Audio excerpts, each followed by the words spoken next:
So here we are in 2020, and this year sees the 60th anniversary of SEGA, one of the giants in the video game industry, and they have just an incredible legacy behind them that they have left on the gaming industry.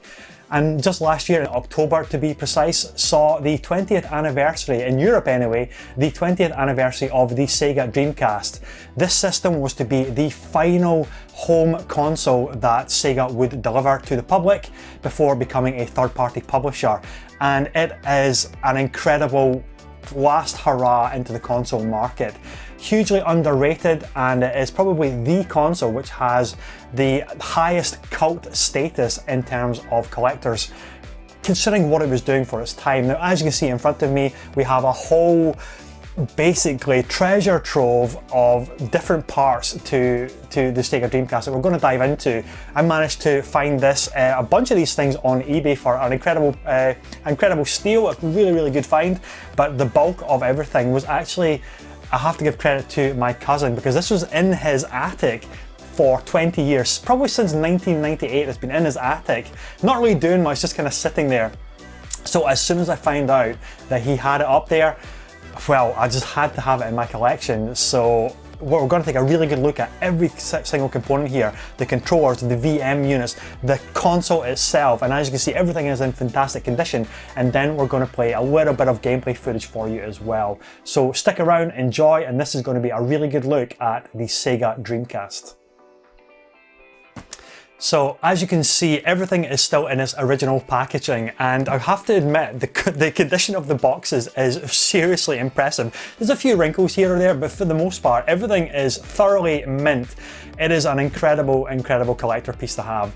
Look at this thing here. It is entirely, almost completely brand new. This is one of the boxes that the controllers came in.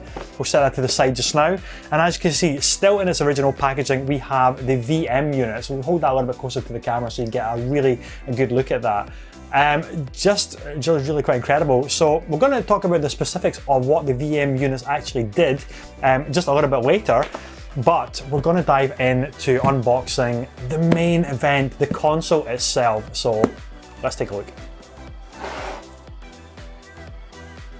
So if I just take this to the side, that is a standard power cable. We'll leave that there. You have your TV signal connections. Those of us who remember antennas, yeah, your antenna TV cable used to go into there and then back into the back of the TV. It's such a quaint form of, you know, how we used to set up devices. It's really quite funny. And then out here, so as you can see, I mean, look at this. We actually have the original instruction manuals. Everything is still in here and actually incredibly mint condition. We have safety notifications, we have important information, we have the SEGA Dreamcast warranty card, still incredibly mint condition. I don't even know if that's ever been opened before. Maybe this is the first on camera, but you can see there the SEGA Dreamcast warranty card, all incredibly mint condition and like new. So we'll keep that and we're not going to do anything with it. We want it to stay new after all. There you go, a SEGA Dreamcast instruction manual. Look at that. That is incredible. Came in 2 languages for all of Europe, which is strange, but there you go, English and French. Yeah, look, I mean, look at the old manuals, the old drawings and everything. If I just hold that up to the camera there, you can really get a good look at the old, like, schematics almost, the blueprint and the setup and everything. Fantastic. What else do we have in this little goodie bag? Well, we have, there you go. Now, because the SEGA Dreamcast was really the first console that could do online play and came with a modem, you actually got a little thank you card from BT. For those that are not familiar with who BT are, they are British Telecom, and they are and still to this day, our main like internet supplier in the UK. So that's so funny, so quaint as well. And then finally we have, there you go, your instruction manual for your internet browser disk, the Dreamcast Dream Key. How awesome is that? Fantastic. Get a really good look at that up there. Just incredible. So we're gonna box all that away, put it carefully back in its little poly bag, keep it good, of course, because it is so important to the gaming history. You've got to keep this good. And now finally, the console itself. So before we get there, actually there's a couple more cables. There's your old component SCART cables. Ask your parents about that, guys. Let's have a look at this. So pop the box on its side, and here we go. This is the moment. I'm gonna slide this thing out. As you can see, still in its original packaging, still in its little cellophane bag. Like egg carton packaging. How interesting packaging was back then. And here we go. Oh my goodness. I'm gonna keep you waiting just a little bit longer because we've got to put this away and still keep it nice and good. We'll put that down to the side. Pop that there. Right, here we go. We're gonna move the controllers out of the way as well. Just slide them to the side. There we go. Look at this. The SEGA Dreamcast. Oh my goodness, look at that. It is still incredibly cool, even today. What an awesome looking machine. Now, I have to be honest with everybody, I was never a SEGA Dreamcast owner back in the late 90s. I was a Sega Mega Drive fan, I had that for years. And then I was mostly a Nintendo fan and then a PS1 fan. So I completely missed out on the SEGA Dreamcast, but this thing is just beautiful. Let's get a really good close-up view of there. As you can see, we've got Dreamcast on the top. You have your power button, you have your open the disc tray buttons just there, and of course, 4 controller ports. What happened to those? Hey, we get like 2 nowadays, and it's all wireless. Still, let's just spin this thing around, and there you have your AV out ports. You have your power, you have your serial port, and that was for your modem to dial up and play your buddies online, I think. Was that a serial port? And you've also got a line port. Actually, sorry, that was your internet connection port right there. I beg your pardon, making mistakes all over the place. But there you go, look at that. And then we're just gonna pop open. Oh, look at this. Remember those kind of disc drives? It's like a CD player. And we'll hold that up real close so you can get a really good look inside there on camera 2. And it's just beautiful. And as you can see, hopefully this is coming across okay in the video, is just how good the colouring is of this console. It is still beautiful in its light grey. There's no yellowing of the plastic, which is incredibly common for old consoles that of course have been used, have been kept on display. But this thing is just mint. Absolutely mint. It's incredible.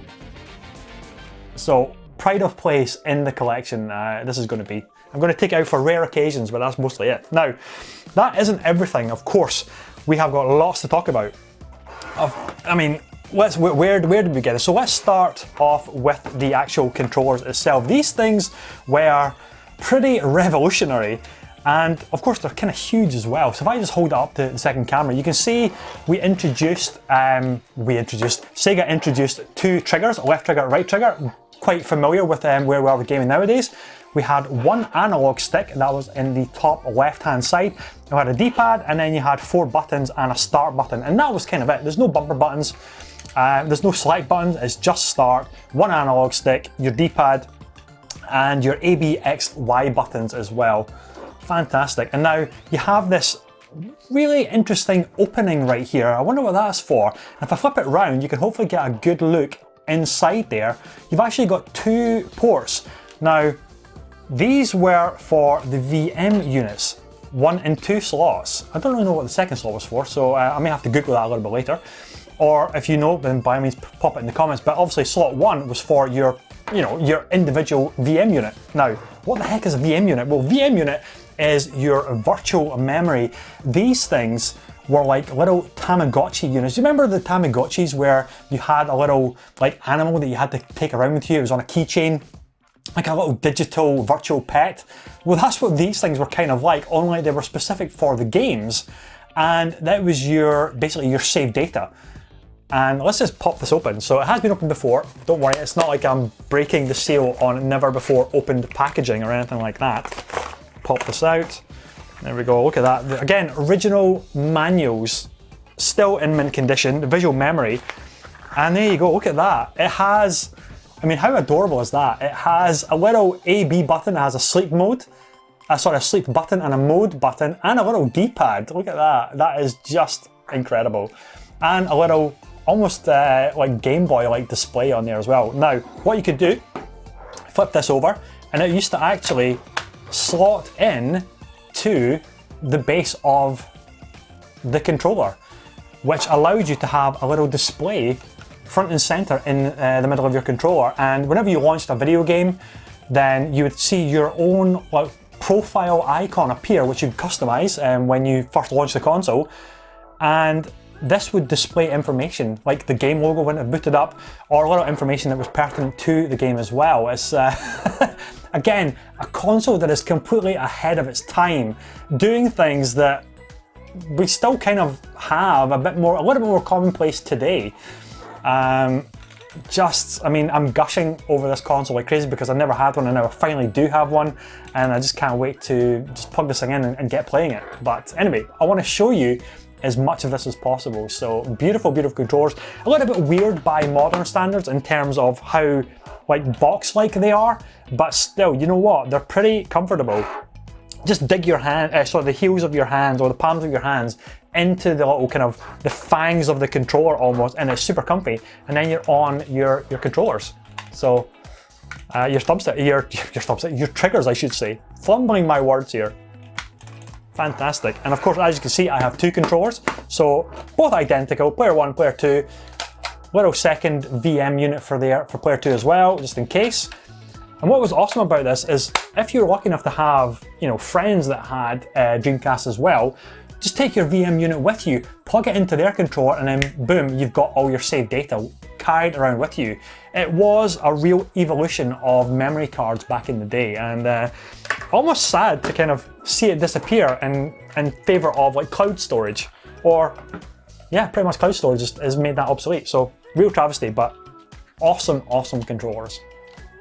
So the two controllers are out of the way, and that leaves us with this bad boy here, the official SEGA Dreamcast arcade stick. This was lovingly referred to, and still to this day referred to, as the Green Goblin. As you can see, you probably already deduced why. It has a green ball top and 6 green buttons.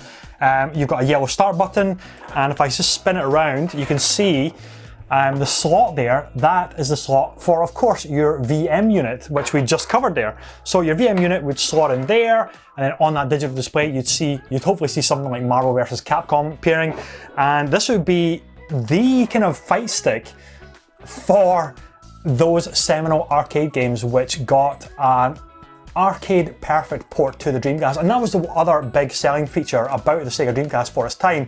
Marvel vs. Capcom was already available on the PlayStation 2 when it came out, but the Dreamcast was the only version that had the proper arcade version of it. I believe that's correct. I may need to just confirm that, but as far as I'm aware, I think that's correct. Anyway, what else can we glean from this arcade stick? Well, it doesn't have anything like arcade components that you would expect on a modern fight stick, like Sama buttons or Shimizu sticks or Hayabusa buttons and JLF sticks and all that kind of stuff. But it did have a perfectly functional just arcade stick and 6 arcade buttons. And honestly, the ergonomics of this stick is really, really good. You have this huge area right here, which is where your palm would sit, and the buttons, that is actually not a common feature even by modern stick standards. The buttons have been moved right to the very top, right to the front of the stick. So you have all of this palm area to just rest and get super comfortable for those long gaming sessions. And I kind of love that about it as well. Again, there's something wonderful about just having a simple stick layout and 6 buttons rather than 8 buttons. I find 8 buttons super confusing, but that's maybe because I'm not very good at fighting games. But anyway, this is wonderful, and I've even seen other videos online basically showing you how to modify these for upgrading the components. And honestly, you can find these things online for as low as £50 and in decent condition, almost really, really good condition in fact. And what's interesting is you can almost use that as a shell to switch out all of the components yourself. The casing is solid, it's a metal case with a plastic top. And inside there are tons of space to basically rewire, switch out the buttons for maybe your preferred manufacturer buttons of choice, switch out the stick for whatever you prefer, and all of a sudden you have got a brand spanking, almost as new fight stick for either your Dreamcast, or I've even seen videos out there on how to dual mod the sticks so you can use it on like your PS4 or your PC. So really cool find, and pretty essential if you want to play those classic games like Marvel vs. Capcom, like Virtua Fighter, like the original Soul Calibur, which we're going to cover in just a wee second. So let's crack on. So one thing I was not expecting with the SEGA Dreamcast bundle that I managed to snag from my cousin is that he actually had the keyboard as well. Now this was really just for taking the console online and I guess browsing the web, but as you can see it's still in its original packaging. It's a little bit dinged up, but it's still pretty mint as far as I'm concerned. And this thing has never been used, and I don't even know if it's actually been opened before. So what we're going to do is open it now. So this is a first, I think. There we go. Look at this. So it's hilarious. It actually looks like just a regular PC keyboard, like an old one. But look at this. I mean, it is still in its original like plastic sleeve. Let's slide that out. Look at this. Whoa! Full-size keyboard. Look at that. With Dreamcast in the corner there. And if I flip it around, you can even see that it has the original serial number information there as well. Fantastic. And you go, it's basically, I mean, it's just an older, like an old style PC keyboard, but it's official. It's the official Dreamcast keyboard. I certainly won't be using this at all. So that is going to be kept in storage and kept as good as new in its original box. Pretty awesome to have though. Just looking at the back of the box here as well, you could even see all of the other peripherals that you could buy. You had an official steering wheel, you had a light gun, and of course there is the arcade stick indicated on the back of the box there as well. And of course the controller and additional VM units. So it really was an incredibly well supported console in terms of what you could buy for it. So that now just leaves us to the games, and the SEGA Dreamcast had some incredible titles for it. We had Sonic Adventure, which also had a sequel for Sonic Adventure 2. We had the highly regarded, critically acclaimed and cult classics of Marvel vs. Capcom 2. We've got Marvel vs. Capcom 1. We've even got Power Stone 1 and 2. Jet Set Radio, one of my personal favourites. This game actually got a bit of a remaster for the original Xbox One when that came out on like 2001-2 kind of era, and that was called Jet Set Radio Future, and that is a series I sorely wish would come back to, you know, current generation of consoles. Or I mean, the music in this game, the style, just the grinding, the you know, the tagging of the graffiti elements to it, it was just fantastic. But that's not all. We have got Ready to Rumble. We have the immensely crazy fun Tee-Off golf game. What else do we have? We have Virtua Fighter 3 TB, which is an absolute classic, and of course, it needs real no introduction, but the arcade classic Crazy Taxi is just amazing as well. And all of these games still play incredibly well. They're a little bit like hokey by modern, I guess, mechanic standards, but they still look and run incredibly well. We have this game, which I've actually never played before, but it's in the collection, is South Park Chef's Love Shack game. That is, I'm sure, is going to be an absolute riot. We have V-Rally 2. We have Sega Rally. This is one of the classics of the arcade venues, I guess. Yeah, one of the classics of the arcade machine era as well. And finally, we have the original Soul Calibur. This is Soul Calibur 1, the first one in the series. And again, it looks and plays amazing as well. But it's all very good me talking about how good these all look and run. Let's switch over to some gameplay footage and you can see for yourself just how good they look. I absolutely love this game, and I can't believe I actually get to play it on a modern TV. Jet Set Radio! Jet Set Radio! Look at this! I just want to listen to the music for a little bit.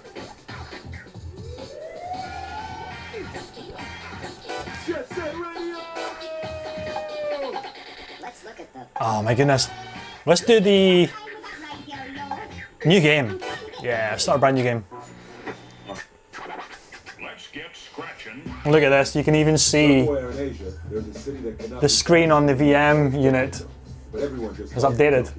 The two hottest things in the streets of Tokyo are the punks-wearing, magnetically driven inline skates powered by newly developed Netrium batteries and Jet Set Radio, a pirate radio station manned by the DJ Professional.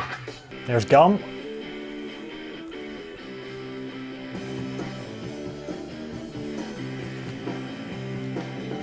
Right trigger. And the A button. Okay, let's see if I can do justice to this here. Just to prove that I am actually playing the game as well.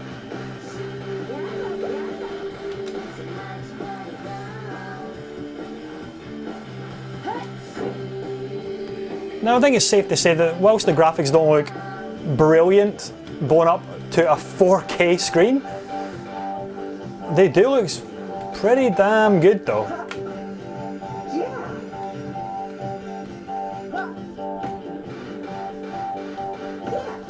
Oh, I think I've gone the wrong. Yeah, I completely failed there. Right. Look how smooth the animation is, though. You know what I mean?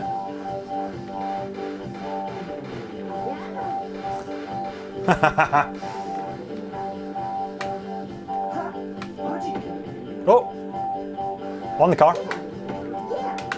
There we go. It's a little bit tricky. I have to admit, it's a little bit tricky. Not SSX tricky though, it's like Tony Hawk tricky.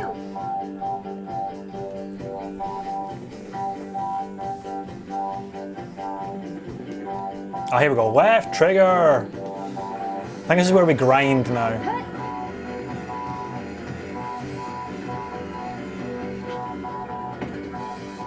Sweet.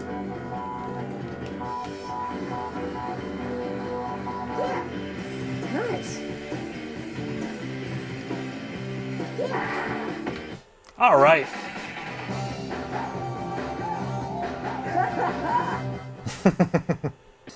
It's just wild that this is playing. Now, of course, if you want pixel perfect upscaling on a modern television, there are better solutions out there. I'm actually using a HDMI adapter from Kaiko for the Dreamcast, so that's a little bit of a look at that.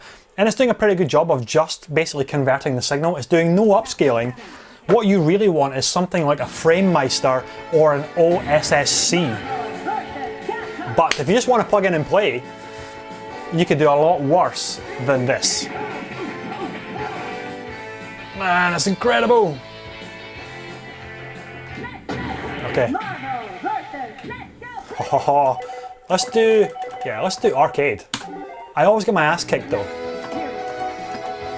Oh my goodness. Zangief, Mega Man, there's Hulk.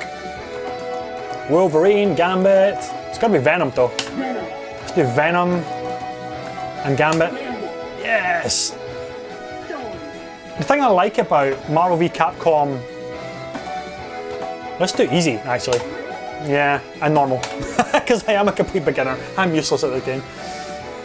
What I like about the first Marvel v Capcom versus Marvel v Capcom 2 is that it was only 2v2 rather than 3v3. Ready. Fight. Oh my goodness.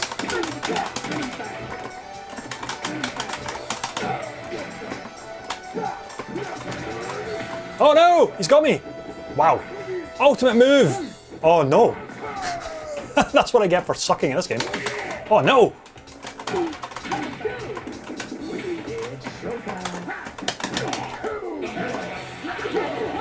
Oh, cheeky. Yeah, I got Storm. Oh no.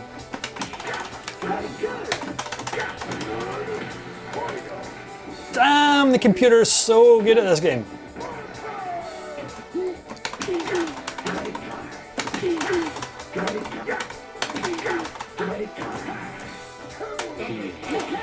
Oh no.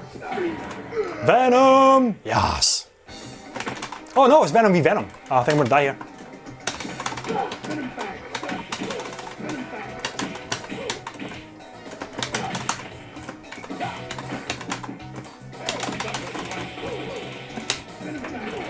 Oh no! I so wish we could get a remastered collection of this series. Phenomenal games.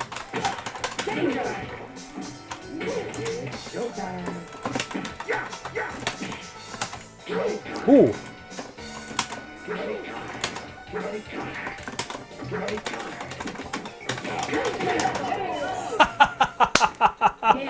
It's so amazing, so amazing. Bit noisy clacking the keys there, but still, I'll take it.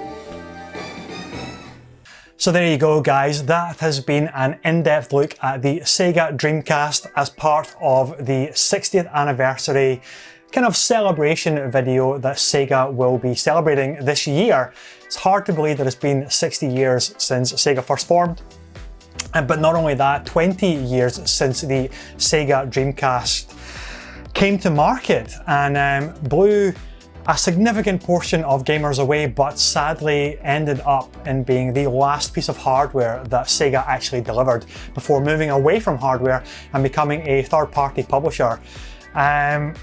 It's just full of emotion, really, to think that I finally own a SEGA Dreamcast and what the SEGA Dreamcast means to the industry.